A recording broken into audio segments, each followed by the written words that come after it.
As you can see, said Dr. Theobald, we have had to put him in restraints again. Her face was up to the window, but she kept her eyes closed.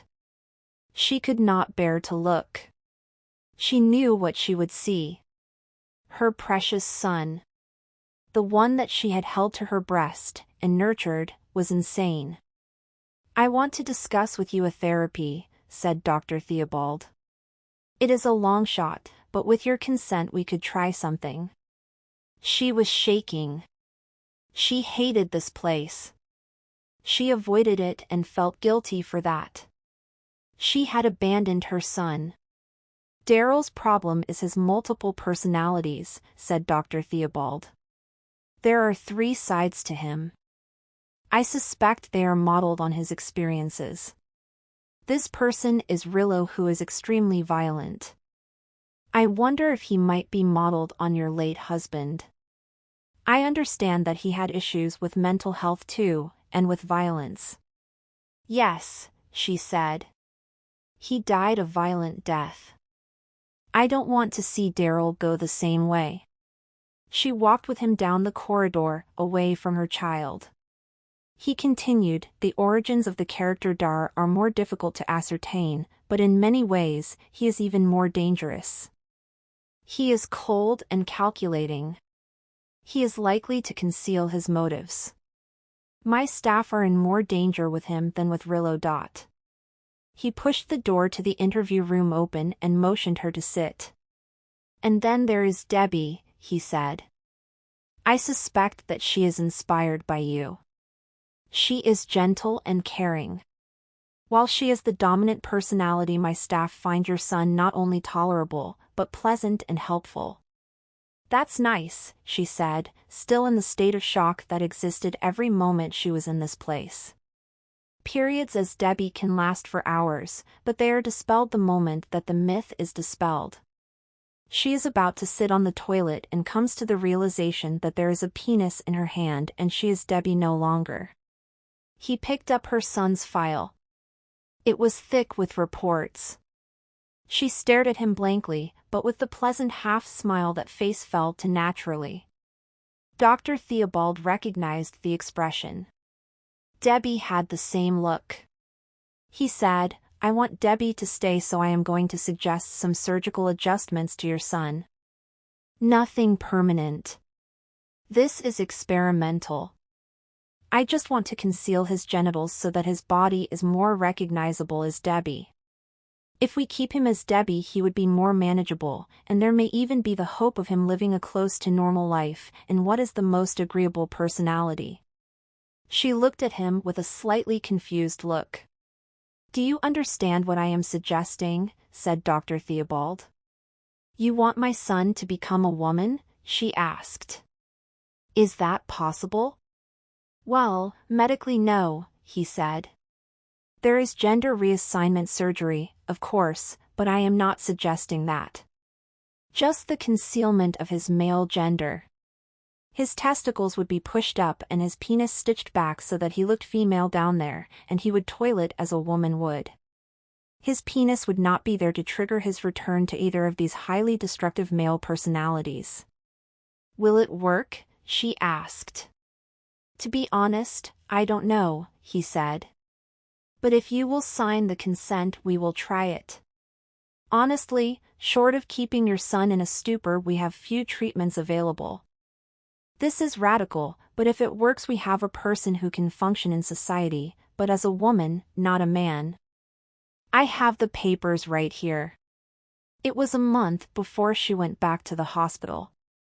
She had never met this Debbie, but Dr. Theobald had told her that she was expecting her mother to visit, and that he had no reason to doubt that this personality would not accept her as her mother. As he led her down the hall to the garden, Dr. Theobald seemed extremely pleased with himself. It's going very well, he said. Better than we expected. Initially we had some small reversions to male personas, but we have encouraged some changes in appearance to reinforce the Debbie aspect, and fitted mirrors in his room to make her visible. When you see him, or should I say her, you will understand why Dar and Rillo are difficult to reconcile. Please be sure to call her Debbie. They went out into the garden where there were private areas for patients to meet family. She had never been here before. Her son had never been allowed out here. He was too unstable. She felt optimistic for the first time since he was committed. She was about to walk past the young woman in the peach-colored dress before Dr. Theobald took her by the arm and said, "Here she is." "How are you today, Debbie?" Daryl's mother looked at the person as she stood and came towards her. There was her son's face, but smooth and bright. The eyebrows had been shaped and there might be a trace of eye makeup and a little color in the lips. The smile was heartwarming. She could not remember the last time she had seen him smile. "Oh, Mother," the young woman said. "I'm so glad you could come." They embraced and Daryl's mother put her hands in the girl's hair. It was now dyed blonde and was in a short but feminine style, with a few soft curls. It felt thick and it smelled of floral shampoo. She could not let go of her child. It seemed like the first embrace in 15 years. Tears welled up in her eyes. When she broke the embrace, she could see that there were tears in her child's eyes as well. They looked big and beautiful. The face was surprisingly pretty. "Oh, Debbie," she said. Somehow the name just came. This person was easily recognizable. But this was not Daryl, this was Debbie, her daughter. "I want to talk to you about the possibility of Debbie being released," said Dr. Theobald. "We feel very confident that she can function in the world, but perhaps with one last surgical adjustment." Debbie's mother settled into the seat in his office. It was now a place she felt so much better in. Things had changed so much. Dr. Theobald was clearly the best psychiatrist ever. "Whatever you think is right," she said. "Getting her home is all that I could have hoped for." She now used on the feminine pronoun. It was as if her son Daryl had been a bad dream. "Debbie is aware that her genitals are non-conforming," he continued. "And the hormones, while they have been very effective in promoting male-female characteristics, have not promoted the breast growth commensurate with her physique. Her treatment is still entirely in your hands. I have prepared a consent for a full sex reassignment procedure." He pushed the papers towards her. He was a miracle worker and she would have signed anything. "There will be some discomfort for her," he added. "We will provide an explanation which is in accord with her view of herself. After a brief assessment, I would hope that Debbie can be released into your care fairly soon afterwards." Her mother was already signing. "Let's go to see her," said Dr. Theobald, rising and holding the door open. "As you know, for the last year she has been working as a nurse aide on a voluntary basis. She has proved to be excellent in that role. But she has also been studying for a diploma in psychiatric nursing. I think that she could sit and pass the exams before she is discharged." They walked down to the station in the East Wing where Debbie could be seen looking through some reports. She now wore the hospital uniform worn by unqualified staff. Her blonde hair was pulled into a loose but smart bun. She wore a little more makeup these days, but only enough to appear presentable at work. "Hi, Mom," she called out. With familiarity now, as they saw one another more than 3 times a month these days. "Good morning, Dr. Theobald." "Good morning, Debbie," he replied. "Can we slip into here for a private conversation, the 3 of us?" He opened the door to a room where they could talk privately. "Sure," she said. "Maddie, can you take over?" She handed over the papers to another one of the staff and followed Dr. Theobald and her mother into the room. "I have just been discussing with your mother your gynecological problem," he said. "We have surgery planned for you." Debbie's face betrayed concern, which Dr. Theobald was quick to dispel. "It is a very common procedure," he said. "Low risk. Extremely positive outcomes. I am sure that you be very happy once it is done. We only want the best for you. Once your health is restored, we are all hoping that you can be out of here. What do you say? I like working here, Debbie said. I think that I am very good at my job. I am only a nurse aide, but I think that I have some good nursing skills. I would like to continue with the work and my studies towards a nursing diploma. But of course, I would like the freedom to come and go as well. I think that is a possibility, the doctor said. Just one adjustment to confirm who you are. That's all that is required. Max had not met Debbie. He had been Debbie's mother's partner for over a year, having met her well after Daryl was committed. In fact, by the time he met her, it was Debbie she spoke about, her daughter recovering in a mental hospital. And they had chosen to time their wedding until after Debbie was released, so that she could be her mother's bridesmaid and witness. He thought when he first met her that it was hard to believe that this young woman had ever been a man. She just looked and behaved so completely as a woman. But then when a week later she appeared dressed as her mother's bridesmaid at the wedding, he should have recognized what he felt. Of course, his bride looked incredible, but Debbie was something else again. She wore pink and her hair was up in a complex hairdo woven with fragrant pink roses. A more sensible man would have recognized that the feelings he was having were wrong and could spell the doom of this marriage. A man cannot fall for the bridesmaid on his wedding day, let alone when the bridesmaid was the child of his bride, so many years younger than him. But the truth is he found himself thinking about Debbie all through the honeymoon. When he made love to his new wife, he was thinking about Debbie. He was imagining he was inside Debbie, not her mother. And the crazy thing is that Max knew that his wife was a real woman and that Debbie had been born a boy.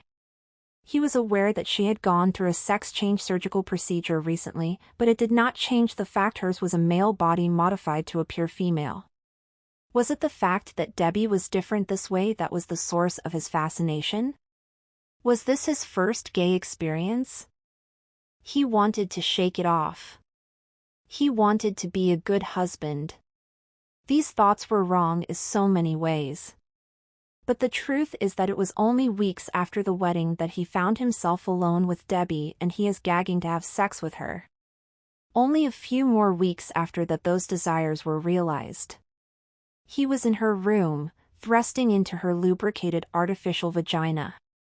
She was whimpering and moaning in a feminine voice, but in the moment of orgasm he could swear it was a male cry that mixed with his. But somehow that made his feel even better, somehow more potent. His wife was asleep down the hall. He had just fucked his trans stepdaughter. Nothing could ever change that. Nothing could be the same after that. Men are simple creatures and transparent to the more discerning female mind. Debbie's mother was suspicious after less than a year of marriage. Your mother is very angry with me, Max told Debbie. She thinks that I am having an affair. Don't call it that, scolded Debbie. You make it sound cheap and casual. Tell me it is more than that. She took his arm and looked at him in that pleading way that both of them knew melted his heart. She said, the last thing that I want to do is to see my mother unhappy, but neither of us can deny how we feel about one another. She pushed him onto his back and felt his penis. It was showing the first swelling flow of blood. He would be ready again soon. She knew what to do. She swept her hair to one side so that he could see her go down on him. She licked to get a rise and then took his penis into her mouth. She bobbed up and down, making the slurping noises that she knew from experience in his position was a turn on. That and she needed to ensure that he was well lubricated for what was to follow. She straddled him, shaking her long curls about her shoulders, and smiling down at him. She lowered herself down upon his pole, whimpering his sweet delight. She would have happily pretended for his benefit, but the truth is that she adored having a pussy, and nothing about it was better than having a real penis, hard and hot, inside it. She began to move up and down. She was on top, the way it used to be, but this was better. She could twist and wriggle. There was much more going on. More control. More sensitivity. She could quicken the pace. And then she could feel his hips rising off the bed to meet her. She had produced plenty of saliva, and it made a wonderful sound between the banging of his hips on her inside thighs. "Easy, baby," she whispered. There would be no pretense this time. It was rising in her. It was close. And then it was on her. Oh. And him too. She welcomed his sperm. It was messy as it ran out of her, with nowhere to go. But it was power. Her power over him. She collapsed beside him. After a while nestling in the moment, she whispered, "She has to know." "I will tell her." "No. It is all my fault," said Max. "You did nothing to egg me on. The consequences are down to me. I will tell her." Somehow, she knew that she would have to do it. She said nothing. But she agreed with him. She placed a reassuring kiss on her lips. Max burst into the room. "What has happened?" said Max, looking at his wife's lifeless body. "Did you do this?" "God no, my darling," sobbed Debbie. "I could never hurt anybody, let alone my mother." She seemed to be distraught. There was blood on her hands, and the tips of her long blonde hair were tinged with blood. She could see him staring at her. "I tried to stop the bleeding," she said. "But I knew it was too late even before I started. She died in my arms. I didn't do it, but it is my fault." Max's mind was racing. What should he do? His beloved Debbie. What was she saying? Did it matter? She was upset. He took Debbie into his arms. Her blood-soaked hands clasped his back. "Who did it?" he said softly but firmly. "How is it your fault?" "It was Dee," she said tearfully. "I invited Dee to visit and have lunch. Then Mother turned up, and they got in an argument, and Dee just went crazy." "Who is Dee?" "She was a patient at the hospital," she said. "Somebody I thought I was close to. She was trying to protect me, I think, in her own misguided way. I never should have let her in. Now look what has happened." She was sobbing into Max's shoulder. "Where is this person? When did they leave? We need to call the police." "She has gone now," said Debbie. "You invited this person here?" asked Max. "You've never spoken about her before." "Who is she?" "She has killed somebody. She is dangerous." He was trying to free himself from Debbie's embrace, but she was not letting go, and she was deceptively strong. "Who is this Dee?" "I am sure I have told you about her. I met her in hospital. Dee is a male-to-female transsexual," she explained. "She had a sex change only recently. Before that she was Daryl." Max was suddenly confused. He asked her, "But that was your name? Before your operation?" "That's right," she suddenly appeared to realize. There was suddenly a very cold look in her eye that made Max feel very uncomfortable, very, very uncomfortable. "So it was." Debbie's voice sounded different. "Not like her at all."